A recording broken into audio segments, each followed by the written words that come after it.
الحمد لله رب العالمين والصلاة والسلام على سيد المرسلين وخاتم النبيين سيدنا وحبيبنا محمد وعلى آله وصحبه أجمعين ومن تبعهم بإحسان إلى يوم الدين. با سلام و درود خدمت شما بینندگان عزیز، هر جا که هستید براتون بهترین اوقات رو آرزو میکنم. و اما گنج دیگری که ما در جستجوی اون هستیم، ما میگردیم گنج ها رو پیدا کنیم و اثرات عظیم و ثروت بزرگی که در اون نهفته است رو به دست بیاریم. ما در مورد گنجینه توحید صحبت کردیم، گنجینه توحیدی که به ما همه خیرات رو میبخشه و بدون اون هیچ خیری رو از زندگیمون نخواهیم دید. در هفته‌های گذشته هم باز در مورد همین گنجینه صحبت کردم و اما گفتم که توحید راه انجام فعل همه خیرات رو برامون آسون میکنه و با توحید هست که ما میتونیم همه خیرات رو انجام بدیم و ترک منکرات هم به وسیله توحید ممکنه. وقتی که ما معتقدیم که خداوند یکتا به ما گفته است فعلی رو انجام بدیم، آسون هست انجام دادنش، چون منتظر اجر از خداوندیم و خداوندم چون میدونه در دل ما توحید خالص وجود داره، توفیق فعل اعمال خیر رو به ما خواهد داد و میدونه که در دل ما توحید خالص وجود داره، ما رو کمک میکنه از این که از منکرات دوری کنیم.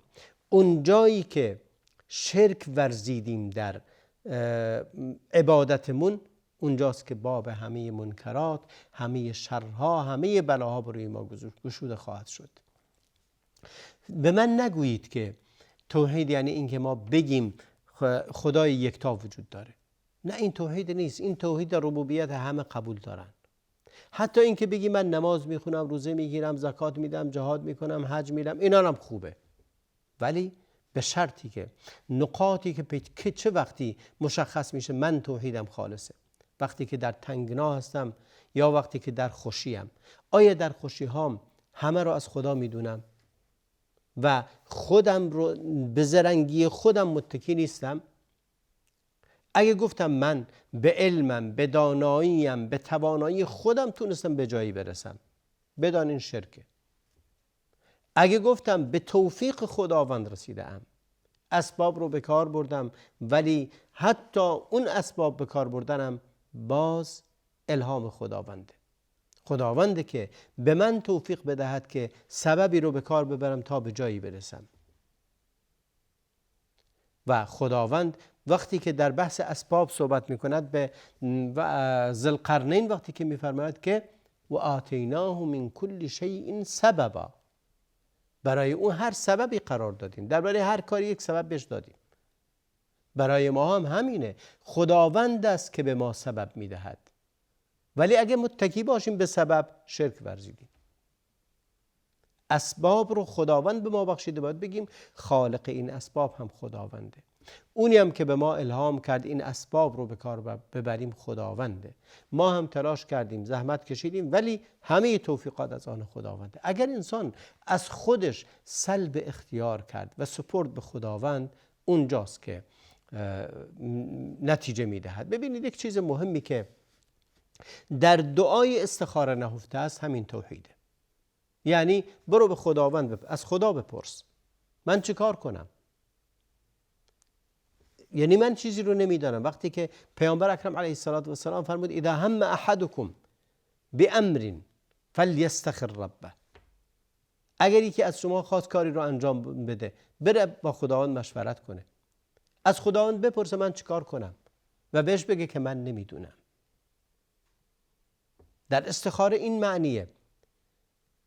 و قبل از اسلام مشرکین برای اینکه بخوان کاری رو انجام بدن و یا کاری رو انجام ندن، میرفتن پیش بت‌هاشون.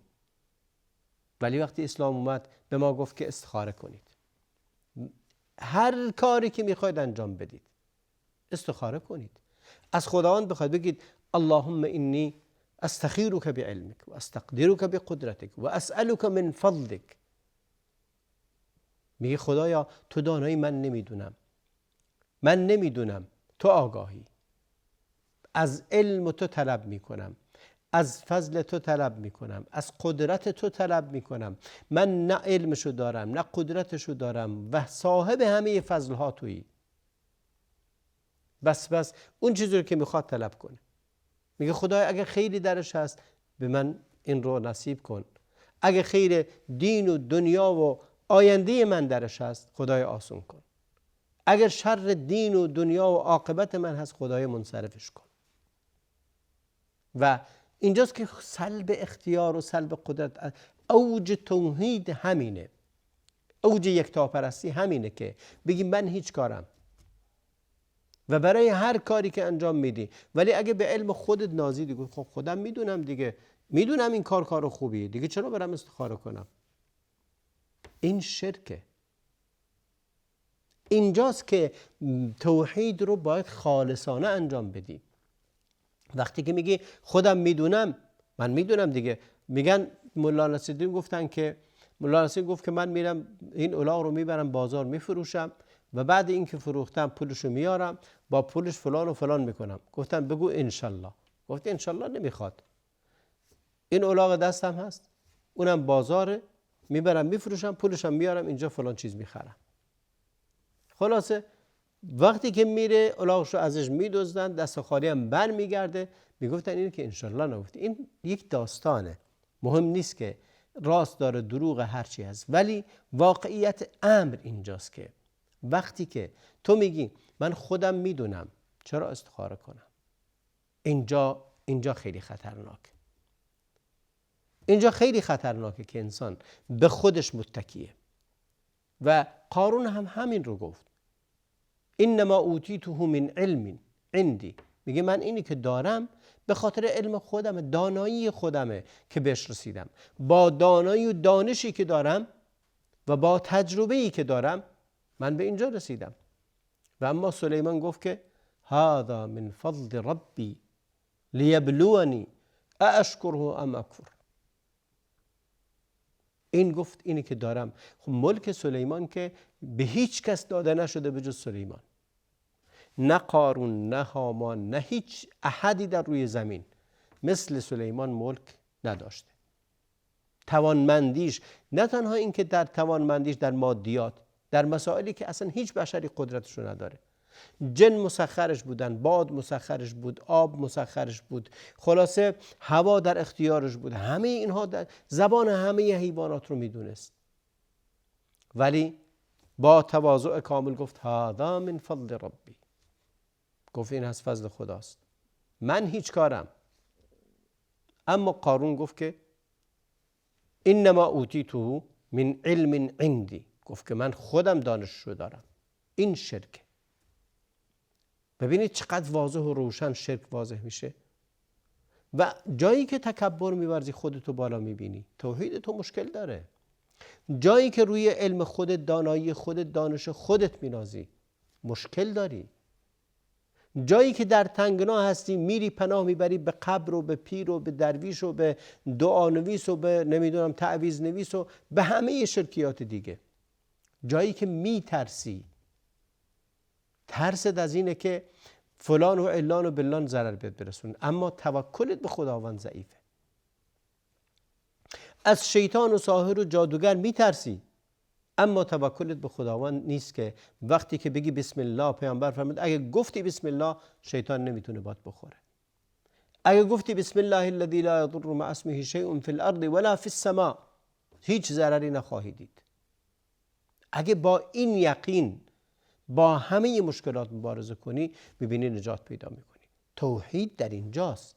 توحید تنها گفتن یک لفظ لا اله الا الله نیست، بلکه در همه امور. میخوری به نام خدا میخوری، میخوابی به نام خدا میخوابی، میری بیرون به نام خدا میری بیرون، حرکت میکنی به نام خدا حرکت میکنی، کسب و کار میکنی همچنین. این بهش میگن توحید.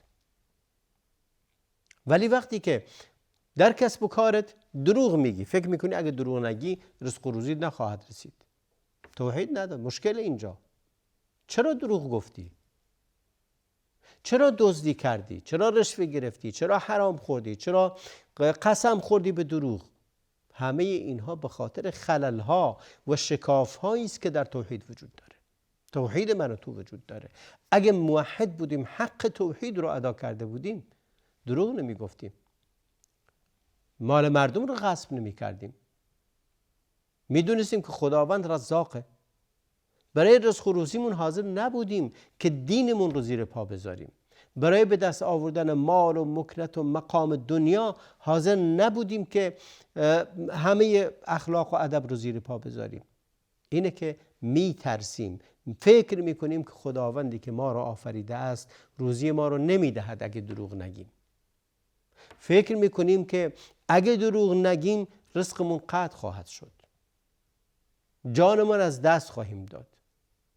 ولی اونایی که توحیدشون کامله، وقتی که بهشون گفتن که قال لهم الناس ان الناس قد جمعوا لكم فاخشوهم فزادهم ایمانا وقالوا حسبنا الله ونعم الوکیل، بهشون گفتن که همه مردم جمع شدن برای شما، بر علیهتون. همه طوائف و قبایل، و از یهود گرفته تا مشرکین قریش گرفته تا نمیدونم قبایل مختلفی که وجود دارن در مکه و در خارج مکه و در بقیه قبایل، در جنگ خندق پیامبر و مؤمنین رو محاصره کردن. گفتن که ان الناس قد جمعوا لكم، مردم همه جمع شدن برای اینکه شما رو از بین ببرن، بترسید. گفتن حسبنا الله و نعم الوکیل، گفتن خدا رو داریم و خدا برای ما کافیه و بهترین تکیهگاه خداونده. این یقین میخواد. فکر نکنید اونا میدونستن پیروز میشن، نه، اونا آماده بودن دیگه برای کشته شدن، ولی میدونستن. گفتن ما توکلمون به خداونده، خداوند ما رو رها نخواهد کرد. با خیال راحت پیامبر خداوند وحی نفرستاده بود که شما پیروز میشید، نه ترسید بشینید تو خونتون پیروز میشید. نه، رفتن جنگیدن، خندق کندن، 2 ماه مشغول بودن خندق رو کندن، خندق بون بزرگی رو کندن و مشغول بودن که مقاومت کنن در برابر مشرکین و دشمنان دیگه. ولی اسباب رو به کار بردن، ولی یقین تو دلشون بود که پیروزیم. حسبنا الله و نعم الوکیل. اینجاست که توحید خودش رو در این جهانشون میده. در تنگناها، در خوشیها، در سختیها، در شادیها، در زمانی که مالکی، زمانی که مملوکی، زمانی که داری، زمانی که نداری، همه اینها باید توحید خودش رو نشون بده و سعی کنیم که توحیدمون رو خالص کنیم که راه نجات در اینه. و اگر توحید در دل انسان کامل شد، خداوند ایمان رو در دل انسان تقویت میکنه. حبب الیهم الایمان و زینه فی قلوبهم و کره الیهم الکفر والفسوق والعصیان. با توحید این گونه شد. وقتی توحیدشون رو خالص کردند، خداوندم ایمان رو برای اونها محبوب کرد. حبب الیهم الایمان، ایمان رو در اینقدر ایمان رو دوست داشتند حاضر بودن همه چی رو بدن در راش. و زین حبب الیهم الایمان و زینه فی قلوبهم، در دل اونها ایمان رو بسیار زیبا کرده بود. ببینید ما چرا بعضی از افعال بد رو انجام میدیم ما بنی آدم؟ چون شیطان اون رو مزین کرده. و خداوند در قرآن کریم فرمود که شیطان کارش چیه؟ کارش اینه که شرک رو برای اونها مزین میکنه و اونا میرن میگن شرک خیلی قشنگ و زیبا. و چطوری مزین میکنه؟ میگه بابا این بنده خدا مقرب درگاه خدا بوده، برید طوافش کنید قبرش رو.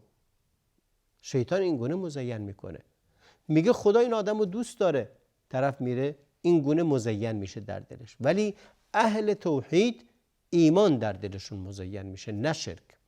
اهل توحید عمل صالح مزین میشه در دلشون، یعنی قشنگ و زیباست. اینقدر زیبا عمل صالح رو میبینن که آسون و راحت میشه براشون. ولی اهل کفر و شرک فساد رو مزین کرده براشون شیطان و خوشحالن از این که شرک می‌ورزند. لذا اهل ایمان حبب الیهم الایمان و زینه فی قلوبهم و کره الیهم الکفر والفسوق والعصیان. اگر شما خیلی خوشتون از فسوق، از فسق خوشتون اومد، بدانید در توحید مشکل دارید. خیلی از ما هستیم که عاشق فیلم های مبتذلیم. شب و روز در اینستاگرام و در اینترنت دنبال این میگردی که این زن زیبا رو نگاه کنی، اون یکی زن لخت رو نگاه کنی، اون یکی فیلم مبتذل رو نگاه کنی، اینا رو همه نگاه میکنی، هیچ کدوم رو رد نمیکنی. و وقتی که میرسی به یک موعظه‌ای که فرض کنید یک عالمی داره درباره موضوعی موعظه میکنه، یا قرآن میاد، یک ویدیو قرآن میاد، خیلی سریع اون رو رد میکنی، حوصله نداری، نمیتونی تا آخر گوش بدی. ولی اگر یک زن برهنه‌ای داشت میرقصید، تا آخرش نگاه میکنی. کدومش برای تو مزین شده؟ تزیین اعمال اینه. وقتی که قرآن میاد میخونه، خیلی زود رد میکنی. وقتی که یک زن رقاصه میاد، تا آخر نگاه میکنی. شیطان زین لهم اعمالهم، اینو برای شما قشنگ کرده، از این خوشتون میاد، باش میشینید. اما قرآن اومد تا دعای میخونه خسته میشید، سنگینه، هر کاری میکنید نمیتونید تحمل کنی. بدون این در خطر عظیمی، بدون اینجا خیلی خطرناکه.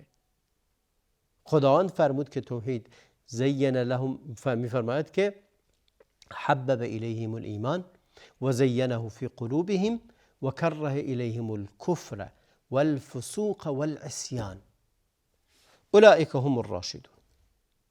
این رشده. کسی که اهل توحید اهل رشده، رشد یافته. باید تلاش کنید، باید عمل کنید، تمرین کنید بر این که از بدی ها بدتون بیاد، از خوبی ها خوشتون بیاد. وقتی که صدای قرآن رو میشنوید، با سرور و شادی به استقبالش برید. وقتی موعظه دینی رو میشنوید، با سرور و خوشی برید به استقبالش. وقتی که عمل خیری میاد، یک نفر میاد در خونتون در میزنه، میگه اومدم صدقه بدید، و بعدش یکی دیگه میاد میگه اومدم پول برات آوردم، با کدومشون بیشتر خوشحال میشی؟ اونی که میاد درخواست میکنه صدقه بهش بدی، یا اونی که یه پولی رو برات آورده؟ اگه با اونی که پول برات آورده بیشتر خوشحال شدی، بدون که ایراد داره کارت، بدون که ایراد داره کارت، یا فهمت غلطه یا ایراد داره.